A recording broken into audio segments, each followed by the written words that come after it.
My life? Before all this, it was simple, predictable, safe.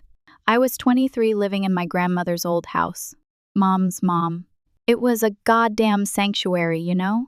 Ever since since the cancer ripped her away a few years ago, that house was the only place I truly felt okay. After Mom died, it was just me and Dad. He lived clear across the city, a horrific commute that usually took an hour and a half, but I made it a point to see him every Friday after work. Every single Friday, it was our thing. I'd bring his favorite Chinese takeout, sesame chicken, extra rice, and we'd watch old movies, talk about Mom, tell stories. Those nights they were everything. A way to keep her alive, to keep Dad from disappearing completely into his grief. Then, one Friday, everything blew apart. I showed up at Dad's, that stupid white paper bag of greasy sweet takeout in my hand, ready for our usual quiet evening. But he was pacing like a goddamn caged tiger. And he wasn't alone. "Tiffany, honey," he said, his voice tighter than usual. "There's someone I want you to meet." He gestured towards the couch. Sitting there, all prim and proper, was a woman, probably mid-30s, professionally dressed, perfect hair, and a smile that looked practiced, polished, fake. "This is Rachel. She's my fiancé." Fiancé? The word hit me like a goddamn freight train. I nearly dropped the takeout. Dad hadn't even mentioned dating anyone. Not a single goddamn whisper about a woman, let alone someone serious enough to propose to. For a split second, rage flared. A white, hot, blinding rage. How dare he? How could he move on from Mom so quickly? So easily? It felt like a betrayal, a slap in the face to her memory. But then, guilt crashed down. I knew it wasn't fair. It had been years since Mom died. Dad deserved to be happy, right? He deserved something. I just wasn't sure it was this. Rachel stood up, extending a hand. "I've heard so much about you, Tiffany," she said, her voice sickeningly sweet. "Your father talks about you all the time." I forced a smile, shook her hand. Her grip was surprisingly strong. "Nice to meet you," I managed to choke out, even though my mind was a goddamn tornado of questions, doubts, and a deep, gnawing unease. The evening was awkward, stiff, forced smiles, and strained conversation. But as we ate, I barely touched my food and talked. I started to relax. A tiny bit. Rachel seemed nice enough, and it was obvious how Dad felt about her. He kept looking at her with those puppy dog eyes he used to reserve just for Mom. She'd touch his arm, his shoulder occasionally, in a way that seemed natural, affectionate, but the whole thing felt like a performance. Just when I was starting to think, okay, maybe this isn't a complete disaster, Rachel dropped another fucking bomb. So casually, like she was commenting on the weather. "Oh, by the way," she said, while helping Dad clear the dinner plates, "my boys will be so excited to meet you.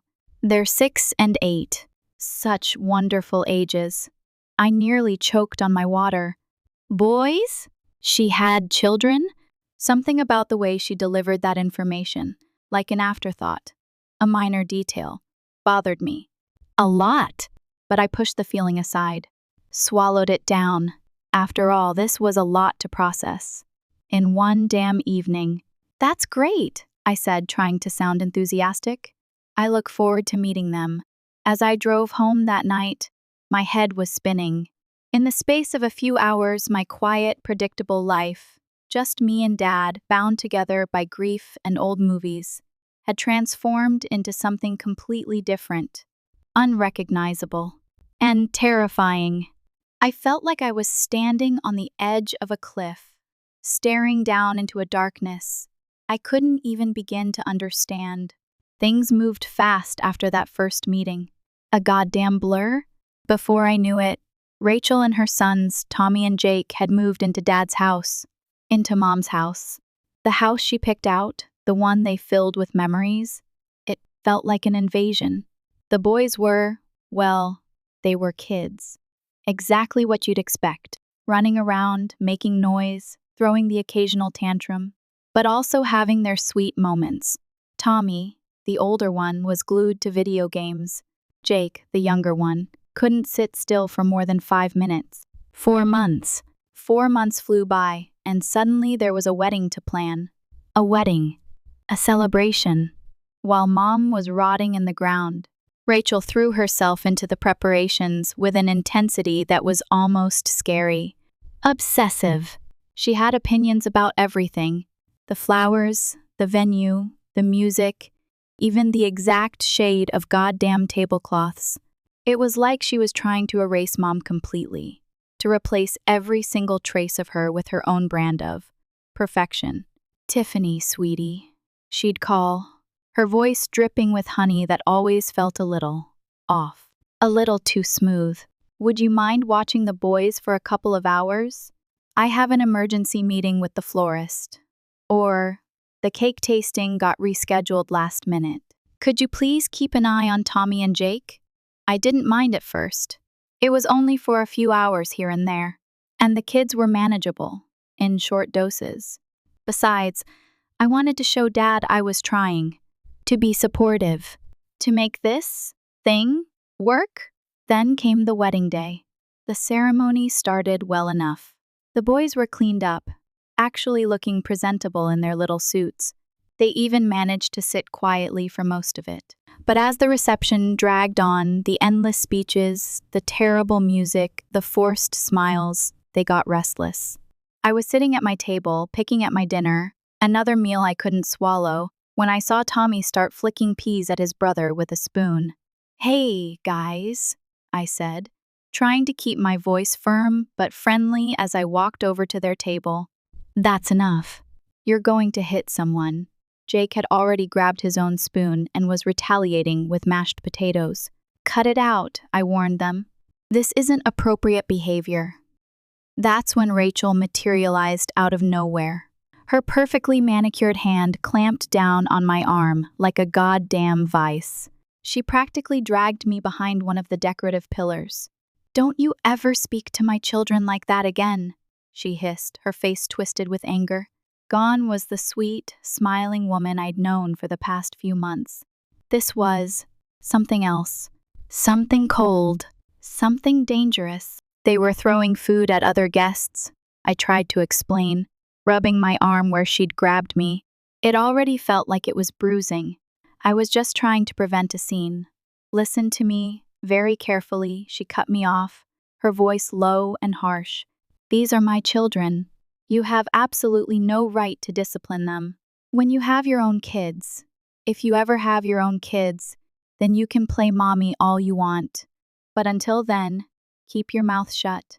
Before I could even respond, she'd plastered that fake smile back on her face and swan back to the reception, cooing over Dad and charming the guests like nothing had happened. Like she hadn't just threatened me in the middle of her own goddamn wedding. That's when the honeymoon truly began. Not for them, but for me. A honeymoon in hell. The changes started just a few days after the wedding. It was like Rachel had been waiting for that ring on her finger, like it was a goddamn permission slip to show her true colors. That Friday, I drove to Dad's house as usual, fighting through rush hour traffic for over an hour. I had picked up Dad's favorite lasagna from Tony's, the restaurant he and Mom used to go to on their anniversaries. It felt right, like I was keeping her memory alive, even if it was just a small thing. But the moment I walked through the door, something felt different. Wrong. The air itself felt thick with something. Resentment? Hostility? I couldn't quite put my finger on it. Rachel was lounging on the couch. Our couch. The one where Mom and Dad used to sit. The one filled with memories of movie nights and quiet conversations. She was scrolling through her phone, completely oblivious to the boys chasing each other around the living room, screaming like banshees. She looked up at me with an expression I can only describe as annoyed. "Oh, Tiffany," she said, her voice dripping with fake sweetness. You should really call before coming over. I stood there with the takeout bag in my hand, feeling like an intruder. In the house I grew up in Mom's house. Call? I asked, my voice barely a whisper. But Dad and I always spend Friday evenings together. It's our tradition. Rachel sat up straighter, her eyes narrowing. Well, things are different now. Your father has a family. The way she emphasized family made my stomach churn. Like I wasn't part of it before. Like I was some kind of outsider. And I'll be the one establishing new traditions around here. I looked at Dad. He was sitting in his armchair, pretending to be absorbed in his tablet. He didn't say a word, didn't even look up. The father who used to stand up to anyone who upset me. The father who taught me to always speak my mind, just sat there in silence. Then, Rachel's face suddenly lit up with delight. It was a goddamn performance. But since you're here, she said, standing up and grabbing her purse, and you brought dinner, this is perfect. Your father and I have been wanting to try that new Italian place downtown. We can have a proper date night, and you can watch the boys. Before I could even process what was happening, she was pulling Dad up from his chair. Come on, honey, let's get changed. 10 minutes later, they were gone. Just like that. No asking if I was free. No checking if I had plans. The lasagna I'd brought for Dad and me was being devoured by Tommy and Jake, who were arguing over who got the bigger piece. The next 3 hours were a blur of breaking up fights, preventing them from jumping off furniture, and trying to keep them from destroying the house. By the time Dad and Rachel finally came home around 11:00 p.m., I was exhausted, drained, empty. Oh, we had such a wonderful evening, Rachel gushed, not even looking at the mess the boys had made. We're absolutely exhausted, though. Boys, time for bed. She herded them upstairs without so much as a thank you to me. Then she turned back, stifling an obviously fake yawn. Well, it's getting quite late, isn't it? You should probably head home, Tiffany. You have quite a drive ahead of you. The following week, things got even worse. Rachel, who didn't work and spent her days managing the household, her words, not mine, started showing up at my house unannounced, with the boys in tow. I have an emergency mani-pedi appointment, she'd say, already backing towards her car.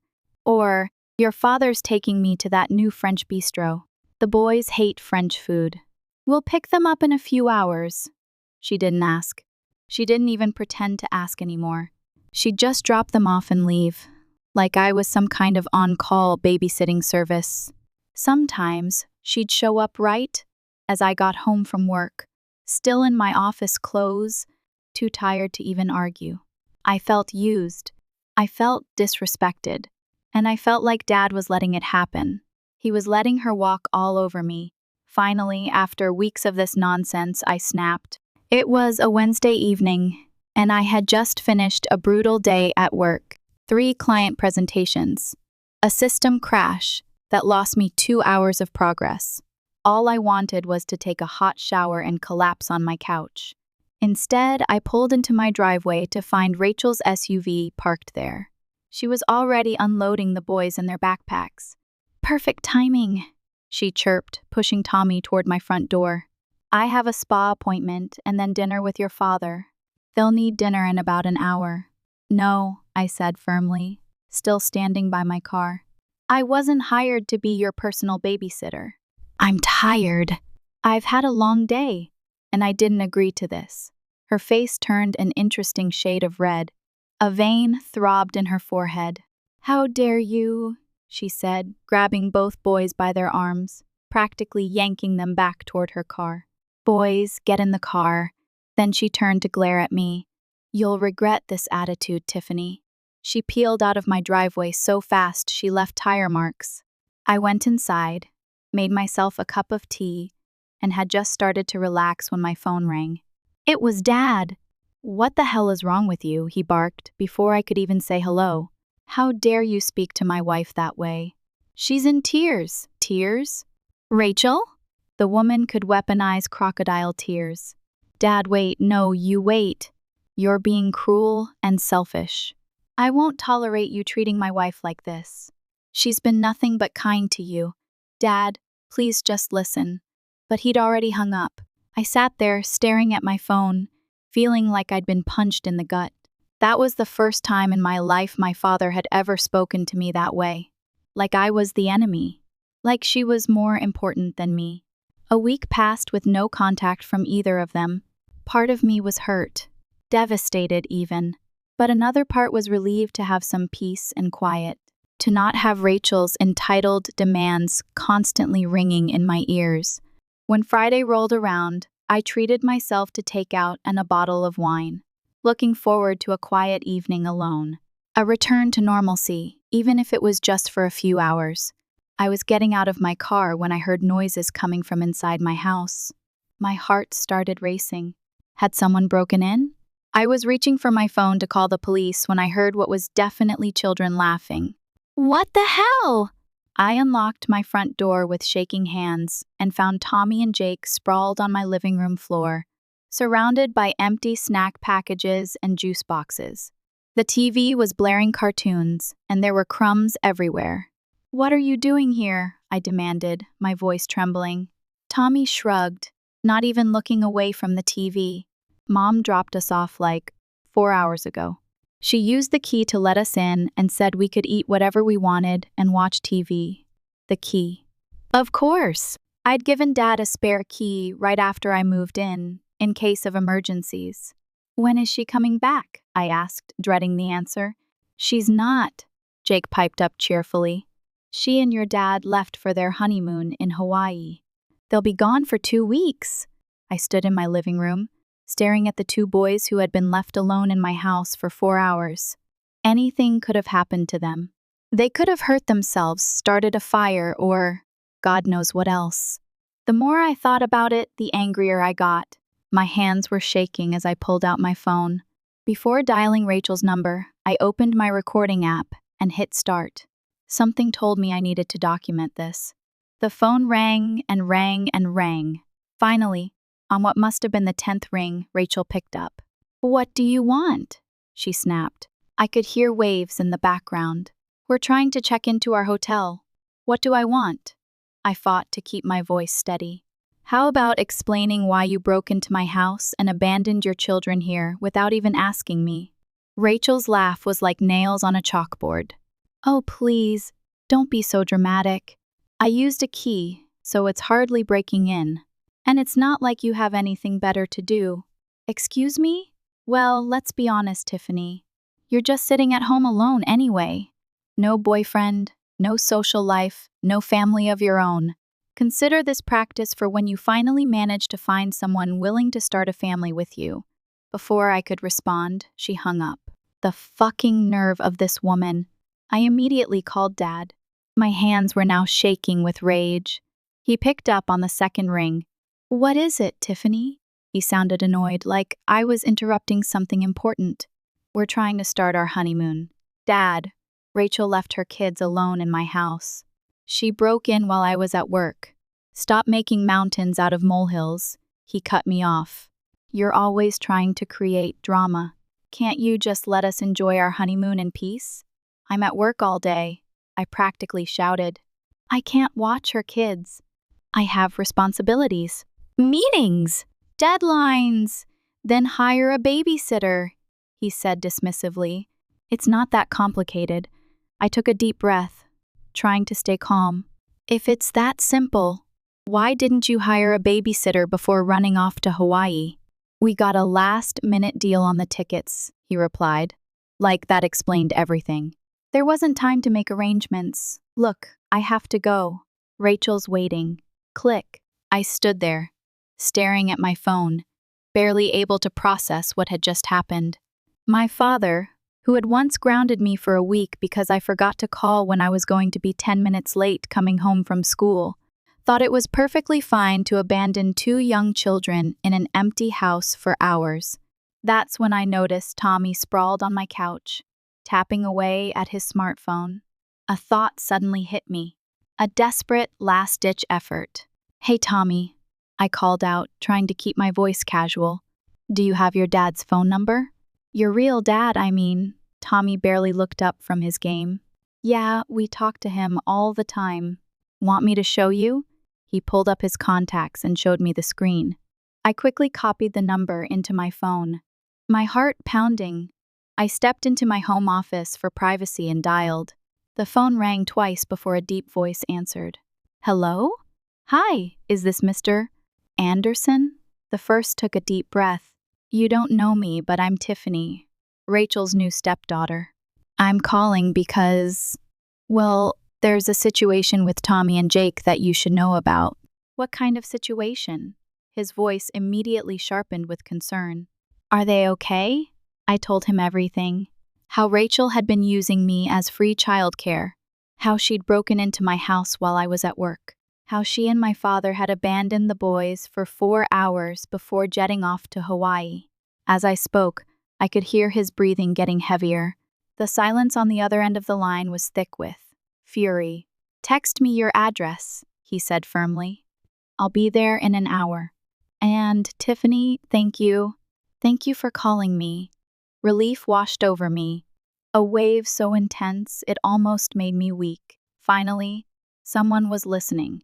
Someone cared. Someone was going to do something. True to his word, exactly 1 hour later, my doorbell rang. When I opened it, I found a tall man in his early 40s standing on my porch. He had a strong jaw, kind eyes, and a look of barely restrained anger etched on his face. Behind him stood another man in an expensive-looking suit, carrying a leather briefcase. He looked like he'd stepped straight out of a legal drama. Dad! Tommy and Jake shouted in unison, running to hug him. He wrapped them both in a bear hug, and I could see the relief on his face. The genuine, heart-wrenching relief of a parent who had just been reunited with their children after a goddamn nightmare. Boys, why don't you go pack up your things? He suggested, ruffling their hair, and clean up any mess you made in Miss Tiffany's house. As the boys scurried around collecting their belongings, he turned to me. This is James Carlton, my attorney, he said, gesturing to the man in the suit. Would you mind if we talked for a few minutes? We sat at my kitchen table while the boys cleaned up the living room, their small hands diligently picking up discarded wrappers and juice boxes. The contrast between their innocence and Rachel's blatant neglect was sickening. Mr. Anderson, please. Call me Steve. He ran his hands through his hair in frustration. I've been dealing with Rachel's stunts for years, he said quietly, so the boys wouldn't hear. Missing scheduled visits, changing plans last minute, using the kids as pawns. But this, he shook his head, this is beyond anything she's done before. I pay $4,000 a month in child support, and she's using it to fly off to Hawaii while dumping the kids on strangers. His lawyer added, pulling out a legal pad. Miss Taylor, would you mind telling me exactly what happened? Start from the beginning. I spent the next hour detailing everything. The wedding, the gradual escalation of Rachel's demands, today's events. The lawyer took detailed notes, his frown deepening as I spoke. Oh, and I have this, I said, pulling out my phone. I recorded my conversations with both Rachel and my father from today. Would that be helpful? The lawyer's eyes lit up. Very helpful. Would you mind forwarding those recordings to me? After I sent him the files, he played them back, nodding as Rachel's condescending voice filled my kitchen. Her dismissive laugh echoed through the room. Consider this practice for when you finally manage to find someone willing to start a family with you. When the recordings finished, he looked at Steve. This is exactly what we needed, he said. Abandonment, endangerment, misuse of child support funds. Your ex-wife has handed us a golden opportunity. The next 2 weeks passed quietly. Not a single call or text from Rachel asking about her kids. Not even my dad checked in to see if everything was okay. They were apparently too busy enjoying their Hawaiian paradise to worry about 2 young boys they'd abandoned in my house. The anger inside me simmered, a slow burn that threatened to erupt at any moment. I knew, deep down, that this wasn't over. Not by a long shot. Then came Friday. I'd just gotten home from work and changed into comfortable clothes when my front door burst open. Rachel stormed in like a hurricane, her face red with rage. My father was right behind her, looking bewildered and guilty. She was waving some kind of official-looking letter in her hand. A legal document, I guessed. "Tommy! Jake!" she screamed, looking around wildly. "Where are my children?" I stayed seated on my couch, surprisingly calm. The storm was here, and I was ready for it. "They're with their father." Rachel froze. "What?" "Their father, you know," I said, my voice dangerously low. "The man you had children with before you married my dad. The one who actually cares about their well-being." She lunged at me, her perfectly manicured nails nearly catching my hair. I flinched back, but I didn't break eye contact. "You little snake," she screamed. "Do you know what this is?" She shook the letter in my face. "This is a notice from family court. My ex-husband is suing for full custody. They're threatening to take away my parental rights. Maybe you should have thought about that before abandoning your kids in an empty house," I replied, standing up to face her. "Before using them as pawns in your games. Before spending their child support money on Hawaiian vacations." She turned to my father, clearly expecting him to defend her. He stepped forward, his face dark with anger. "I never thought my own daughter could be so vindictive," he spat. "You've destroyed your stepmother's family out of pure spite. As far as I'm concerned, you're no longer my daughter." The words hit me like a physical blow. The air left my lungs, and I felt a sharp pain in my chest. But I kept my face neutral. I refused to give her the satisfaction of seeing me break. "I didn't destroy anything, Dad," I said, my voice surprisingly steady. "Rachel did that all by herself." Rachel let out another screech of rage and stormed out of my house, slamming the door behind her so hard the windows rattled. My father lingered for a moment, looking lost, conflicted. Then he gave me one last disgusted look before following her. I stood there, alone in my living room, the silence deafening. The words, "You're no longer my daughter," echoed in my head, each syllable a fresh wound. It hurt. God, did it hurt. But beneath the pain, a strange sense of relief began to blossom. I had finally stood up for myself. I had finally stopped letting them walk all over me. And I had saved those boys from a life of neglect and indifference, even if it meant losing my father in the process. The custody hearing took place 3 weeks later. I sat in the witness box, feeling Rachel's glare burning into me. It was a cold, venomous stare that promised retribution. But I didn't flinch. I wouldn't give her the satisfaction. I calmly recounted everything that had happened. The abandonment, the breaking and entering, the casual disregard for her children's safety. I detailed the countless times she'd dumped the boys on me without asking, the way she'd prioritized her own selfish desires over their well-being. When the lawyer played my recorded phone conversation with Rachel, her face went from red to white. Her dismissive laugh echoed through the courtroom. "Consider this practice for when you finally manage to find someone willing to start a family with you." It sounded even more cruel and callous in that sterile environment. The judge's expression grew stormier with each piece of evidence. He was a stern-faced man, clearly unimpressed with Rachel's antics. By the time I finished my testimony, Rachel was slumped in her chair, her previous arrogance completely deflated. She looked small, defeated. For the first time, I saw a flicker of genuine fear in her eyes. The verdict came down like a hammer. Full custody awarded to Steve Anderson. Rachel's child support payments terminated immediately. A stern warning that any further instances of child endangerment would result in complete termination of her parental rights. Steve Anderson, who had been sitting quietly in the back of the courtroom, his face etched with anxiety, let out a choked sob. He looked at me, his eyes filled with gratitude. "Thank you, Tiffany," he mouthed. "Thank you for everything." You'd think losing custody of her children would have humbled Rachel, made her reflect on her actions. But you'd be wrong. Instead, she and my father launched a campaign of harassment against me. My phone would blow up with messages calling me every name in the book. Words like vindictive, manipulative, and homewrecker flashed across the screen. When I blocked their numbers, they started calling from different phones. When I blocked those, they began showing up at my house. They'd pound on my door at all hours, Rachel's shrill voice carrying through the neighborhood. "Open this door, you home-wrecking little bitch," she'd scream.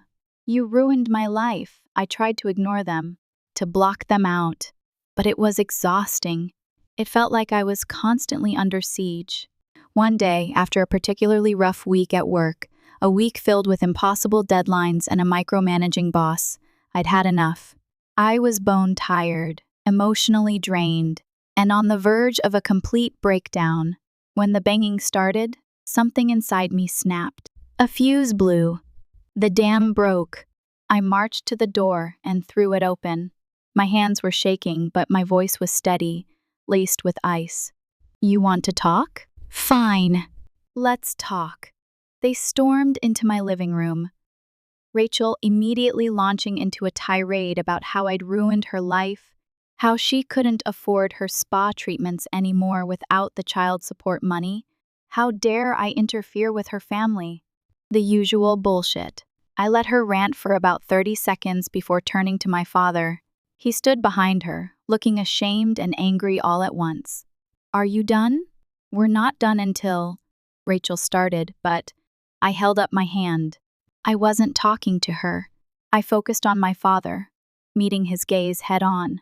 "Hey, Dad, remember Mom's house?" He blinked, caught off guard by the sudden change of topic. "What?" "You know," I continued, my voice gaining strength, "the house that Mom left to me in her will. The one I've been letting you live in, rent-free, out of the goodness of my heart." The color drained from his face. He finally understood where I was going with this. Rachel stopped mid-rant, her mouth hanging open. For the first time, she looked genuinely scared. I stood up, drawing myself to my full height, and stared them both down. "So, here's what's going to happen," I said, my voice leaving no room for argument. "The harassment stops. The calls stop. The visits stop. Because if they don't, I'll evict you faster than Rachel here can say spade." I paused, letting the words sink in. "And then you can both try surviving on your salary alone, with no free housing and no child support money to subsidize your lifestyle." I walked to the door and held it open, gesturing for them to leave.